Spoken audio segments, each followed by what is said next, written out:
The smell of smoke woke me before the sirens did. By the time I ran outside, my house was already disappearing into flames.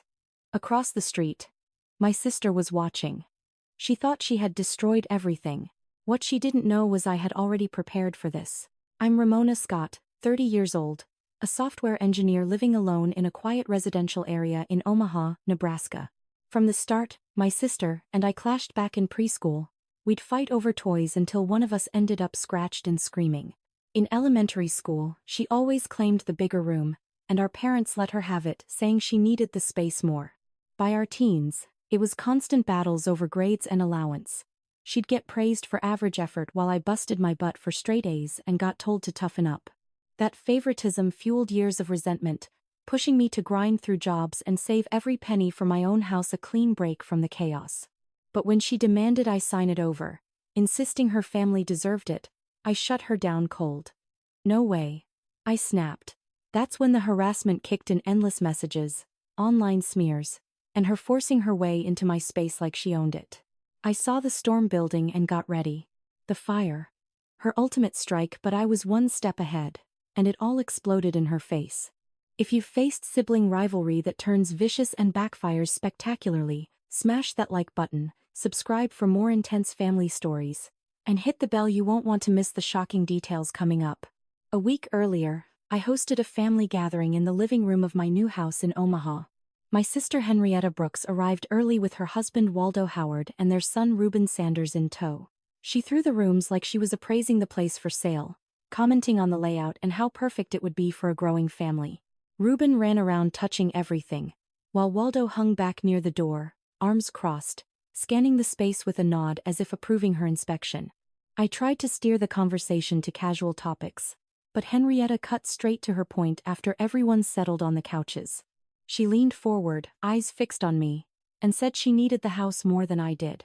Her voice carried that familiar edge from our old arguments, insisting Reuben deserved a stable home with a yard for play, unlike my single life that could fit in an apartment. She pulled out her phone to show pictures of their cramped rental, emphasizing how the move would change everything for them. Waldo chimed in, suggesting I could deed it over and they'd pay me back slowly, framing it as a family favor. Reuben tugged at her sleeve, asking for snacks, which she used to pivot back, saying kids like him needed space to thrive. I felt the old patterns resurfacing, where Henrietta always positioned herself as the one in need, just like when we were kids, and she'd claim victories in our squabbles by playing the victim card. But I held firm, explaining I'd worked overtime for years to afford this independence. Then my parents showed up a bit late, Dad carrying a bottle of wine and Mom with a store-bought pie. They greeted everyone warmly, but as Henrietta repeated her pitch, Mom patted her hands sympathetically, murmuring about how tough it was raising a child these days. Dad stayed quieter at first, but nodded along, hinting that family should help each other out without making a big deal. The discussion heated up when Henrietta pressed harder, accusing me of being selfish for keeping the house all to myself. She stood up, gesturing around the room, declaring it was wasted on one person. Waldo backed her, raising his voice about fairness in tough times. Reuben started whining from the floor, adding to the chaos. I countered by reminding them of my sacrifices, but Henrietta interrupted, tears welling up, claiming I'd always been the favored one who got away with independence. Mom tried to mediate, suggesting we think it over, while Dad urged calm. The air thickened with tension, echoes of those childhood rivalries bubbling up in her demands. By the end of the afternoon, Henrietta stormed out with Waldo and Reuben, slamming the door after a final plea. My parents lingered, expressing disappointment in my stance, but left soon after. Alone in the quiet, I stared at the empty living room, sensing this was just the beginning of her pushback. As the tension lingered from her exit, I stood my ground and refused outright. I looked Henrietta straight in the eye, though she'd already left. The words echoed in my head from our last exchange during the gathering, and told her no, this house was mine through sweat and sacrifice.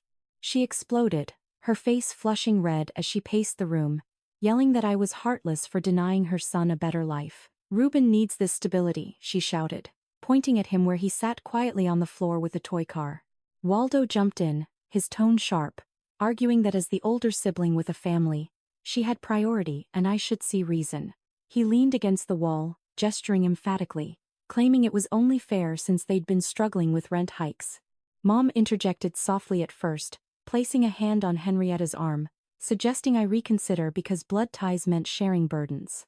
But as Henrietta kept pushing, tears streaming down her cheeks now, Mom's voice grew firmer, turning to me with that disappointed look I'd seen before.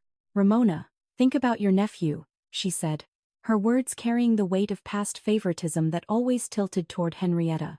Dad shifted in his seat, clearing his throat, and added that holding onto the property alone seemed greedy when others faced hardship. He folded his arms, glancing between us, subtly aligning with their side without outright demanding.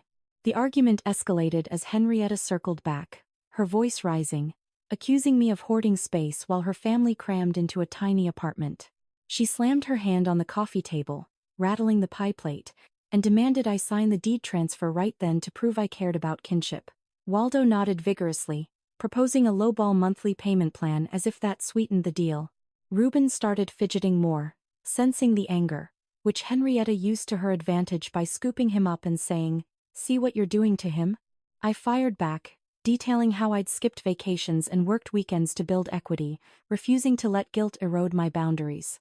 Mom escalated her pleas, urging compromise for peace's sake, her eyes pleading as she recalled how we'd all gotten through tough times together.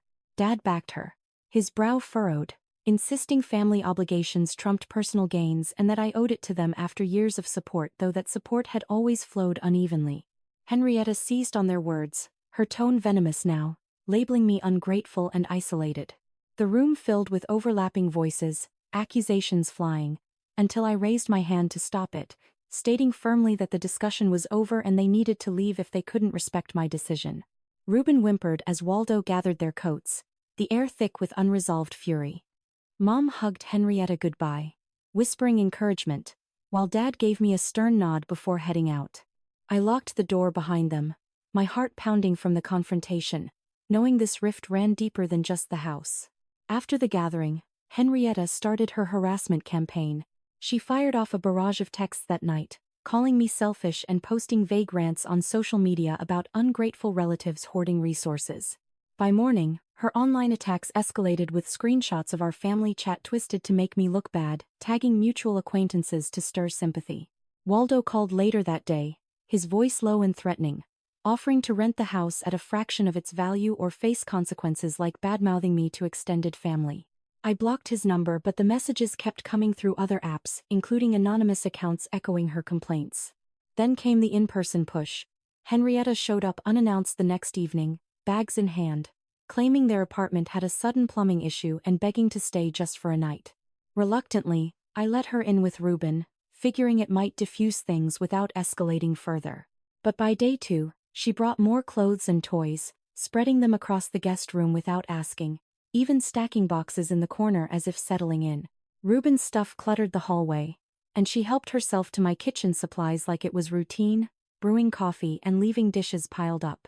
On day 3, the overstepping worsened. She invited Waldo over for dinner using my groceries, turning my living room into their temporary lounge with blankets draped over furniture. When I confronted her about boundaries after finding her laundry in my washer, she dismissed it with a shrug, saying family shared everything and I was overreacting.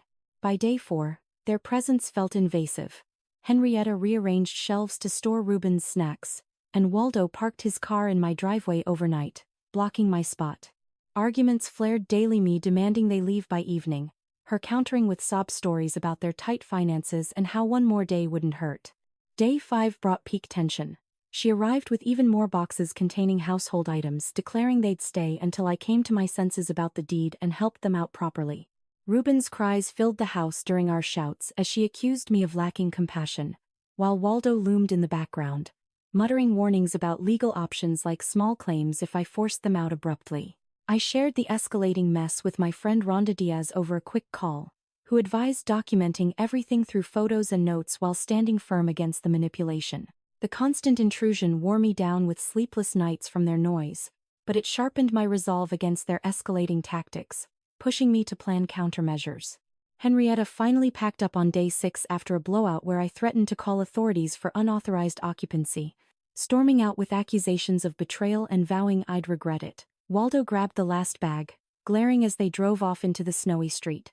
Rondon's words echoed in my mind, urging caution amid the fallout from their failed invasion. With the harassment intensifying, I started preparing my defenses. I reached out to my neighbor Erwin Baker, the morning after they left, explaining the situation briefly over coffee on his porch.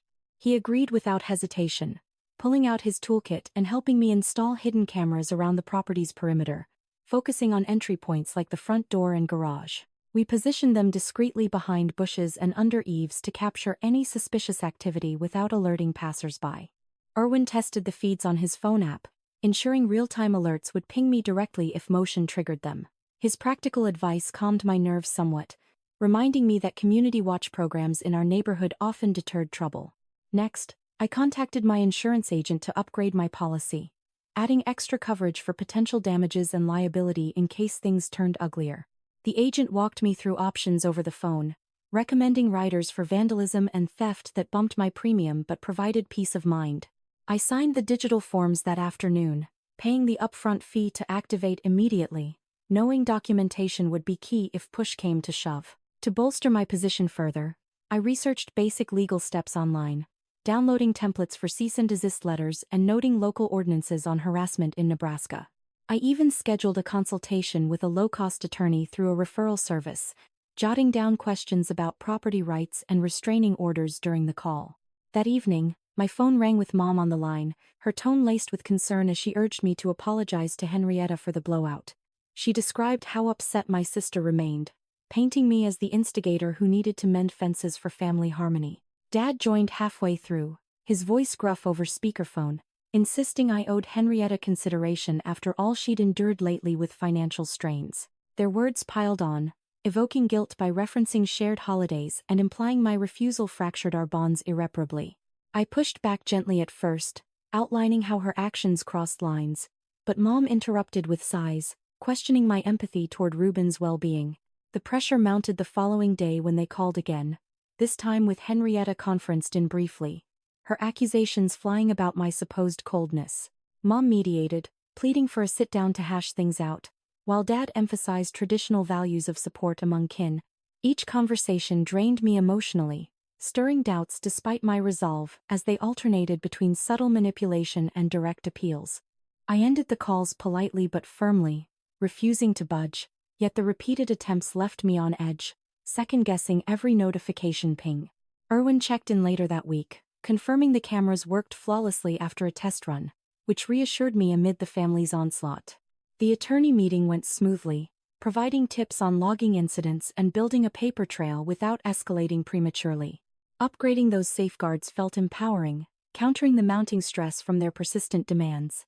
By week's end, with everything in place, I slept a bit easier, aware that preparation might prevent whatever came next from catching me off guard. While I was at work that afternoon, Henrietta made her move.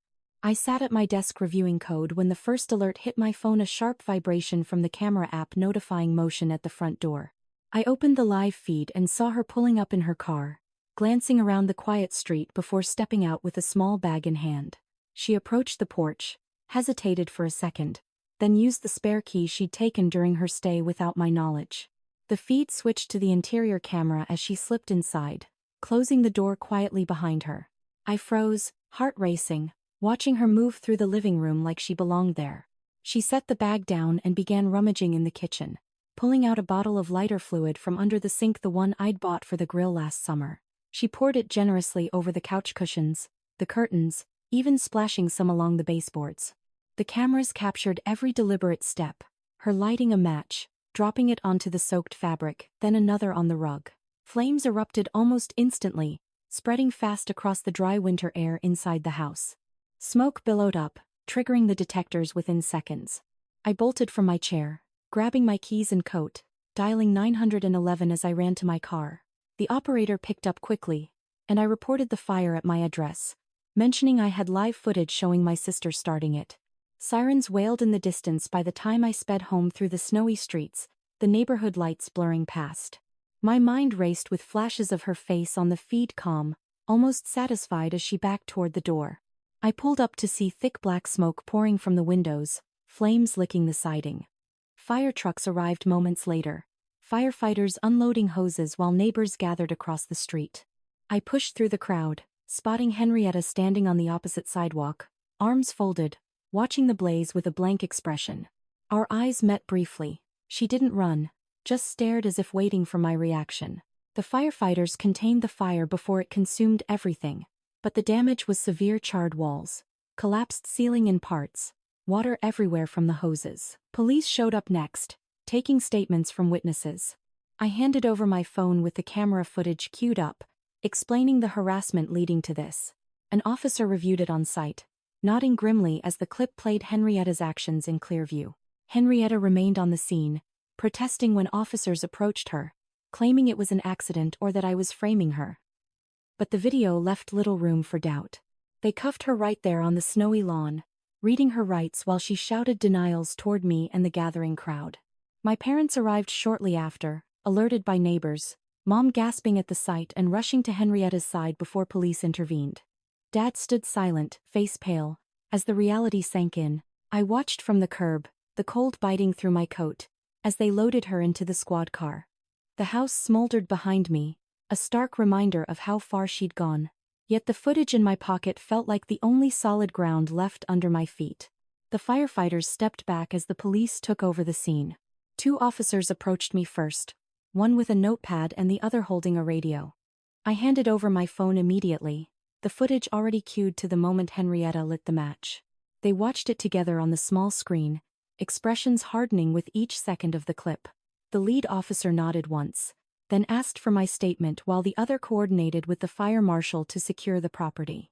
I recounted the harassment timeline, the texts, the online posts, the week-long stay that turned invasive, keeping it factual without emotion. They recorded everything, asking for screenshots and call logs I'd saved.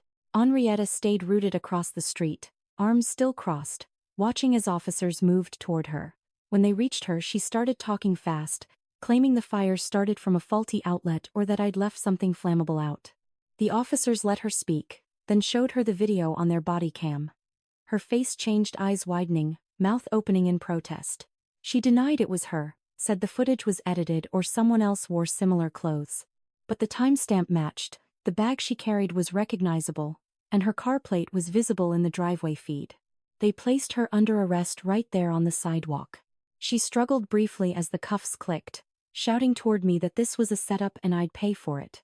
Mom rushed forward from the crowd, tears in her eyes, pleading with the officers to wait, that Henrietta would never do such a thing intentionally. Dad stood behind her, silent but tense, his hand on Mom's shoulder. The officers explained calmly that the evidence spoke for itself and that she needed to come to the station for questioning. Henrietta twisted to look at our parents, her voice breaking as she called out for them to help her. Waldo appeared moments later, pushing through neighbors, demanding to know what was happening. An officer blocked him gently, explaining the charges while another read Henrietta her Miranda rights. She kept repeating, "I didn't mean for it to spread and it was just to scare her," which the officers noted down word for word. Mom tried to hug her one last time before they led her to the squad car, but the female officer stepped in, saying family contact would have to wait. Dad finally spoke, asking if bail was possible tonight, but the officer shook his head, processing first arraignment tomorrow. I stood apart from the family cluster, watching the car pull away with Henrietta in the back seat. The blue and red lights reflected off the snow, mixing with the remaining smoke drifting from the house. Neighbors murmured among themselves, some offering sympathy, others asking if I was okay. Erwin Baker walked over quietly, confirming he'd seen Henrietta arrive earlier and could give a statement if needed. I thanked him, the weight of the moment settling in. The fire marshal finished his initial assessment, marking the scene as arson pending full investigation. Police took photos of the damage and collected the lighter fluid can as evidence. Mom turned to me then, her face a mix of shock and anger, asking how I could let this happen to my own sister. Dad stayed quiet, eyes on the ground. I didn't respond, just watched the squad car disappear down the block, knowing the next steps would unfold in court. The night dragged on with statements and paperwork. By the time I left the scene, the house stood silent and gutted, cordoned off with yellow tape. The footage had done its job, but the fallout was only beginning. The arraignment came the next morning in Douglas County Court. I arrived early, sitting in the back row of the courtroom while the bailiff called cases. Henrietta was brought in wearing an orange jumpsuit, wrists cuffed in front, her hair pulled back tightly. She scanned the room and spotted me immediately, her expression shifting from defiance to something closer to desperation. Mom and Dad sat a few rows ahead, Mom clutching a tissue, Dad staring straight forward with his jaw set. Waldo wasn't there, probably staying with Reuben or avoiding the scene. The judge entered, and the prosecutor read the charges: first-degree arson, criminal mischief, and endangerment. Henrietta pleaded not guilty through her public defender, who argued it was a momentary lapse driven by family stress, not intent to destroy. The judge set bail at $10,000, which Mom and Dad immediately said they'd post with a bondsman. Henrietta was released on condition of no contact with me and no return to the property. As she left the courtroom, she glanced back at our parents, mouthing thank you before an officer escorted her out. The full trial started 3 weeks later. The courtroom was small and packed with a few reporters from local news and curious neighbors. I testified first, walking the jury through the timeline. The initial demand for the house, the harassment texts I'd printed out, the invasive stay with photos of her belongings scattered around my space, and finally the camera footage. The prosecutor played the clip on a large screen, Henrietta entering, pouring the lighter fluid, striking the matches. The jury watched in silence. One woman covered her mouth. When it ended, the room stayed quiet except for Mom's soft sob from the gallery. Henrietta took the stand next. She cried almost immediately, saying the fire was never meant to go that far. She just wanted to scare me into giving up the house. She described our childhood fights, how I'd always been the strong one who got everything easy, while she struggled with motherhood and money. Her lawyer asked leading questions to paint her as overwhelmed and impulsive, not malicious. She apologized to the court, saying she loved her family and regretted everything. The prosecutor cross-examined her hard, pointing out the deliberate pouring of accelerant in multiple rooms, the use of my spare key she'd kept without permission, and the fact she'd stood watching the flames instead of calling for help. Henrietta stumbled on answers, repeating that it was just to make a point. The jury didn't look convinced. My parents testified for the defense. Mom spoke first, voice trembling, describing Henrietta as a good mother who'd been pushed to the edge by financial pressure and our long-standing sibling tension. She asked the court for leniency, saying prison would destroy Reuben's life. Dad followed, quieter but firm, admitting the family had favoritism issues but insisting Henrietta acted out of desperation, not evil intent. They both avoided looking at me during their statements. The prosecutor countered by calling Erwin Baker as a witness. He confirmed seeing Henrietta arrive that day and linger suspiciously before the smoke appeared. His testimony added credibility to the timeline, and the jury took notes. Closing arguments wrapped up that afternoon. The defense begged for probation and counseling, emphasizing family reconciliation. The prosecution pushed for accountability, highlighting the deliberate nature and the risk to the neighborhood. The jury deliberated for less than 2 hours. They returned with a guilty verdict on all counts. The judge scheduled sentencing for the following week. Henrietta broke down at the table. Mom rushed to hug her over the rail despite the bailiff's warning. Dad sat motionless. I stayed seated, feeling the weight lift slightly even as the courtroom buzzed. At sentencing, the judge reviewed the evidence again and sentenced Henrietta to 3 years probation, mandatory anger management and family counseling, plus restitution of $20,000 for the damage. No jail time, but a permanent record and strict no-contact order with me. She nodded numbly as the gavel fell. Mom and Dad helped her out, avoiding my gaze completely. I left the courthouse alone, the winter air sharp against my skin. The house was gone, but so was the constant threat. For the first time in months, I breathed without looking over my shoulder. With the sentencing behind me, I moved forward without looking back. The insurance payout came through within a month, enough to cover most of the structural damage and contents, though nothing could replace the sense of security the house once held. I listed the property as is through a local realtor who specialized in fire-damaged homes. The lot sold quickly in Omaha's steady market. Buyers saw potential in the cleared land and the quiet neighborhood. I walked away with a check that let me start fresh without debt hanging over me. I took a remote position with a tech firm in Denver, Colorado. Better pay, full work-from-home flexibility, and a fresh state line between me and the past.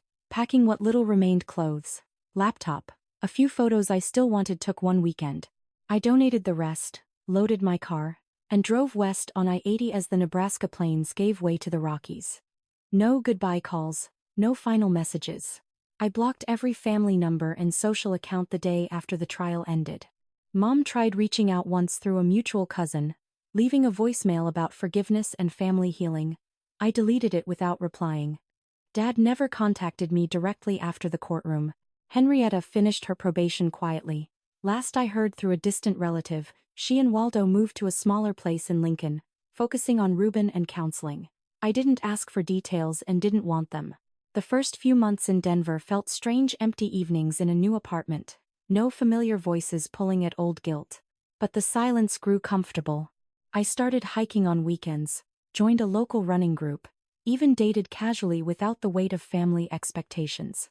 Work promotions came easier when my focus wasn't split by constant drama. I built routines that were mine alone: coffee on the balcony at sunrise, reading books I'd postponed for years, planning trips just because I could. Looking back, the fire wasn't the end, it was the break I needed. Henrietta's actions forced the final cut, but the resentment had been building since childhood. By refusing to hand over my life piece by piece, I reclaimed it entirely. No more guilt trips about family first when that family only took. No more proving my worth to people who never saw it. Today, I live without the shadow of that house or those relationships. The $20,000 in restitution checks arrive monthly from Henrietta's payments, small, consistent reminders that actions have consequences. I deposit them and move on. The peace isn't loud or dramatic. It's quiet mornings, clear decisions, and the knowledge that boundaries aren't selfish, they're survival. If you've ever had to walk away from toxic ties to find your own path, you know the cost is high, but the freedom is worth every step. Thanks for following this story all the way through.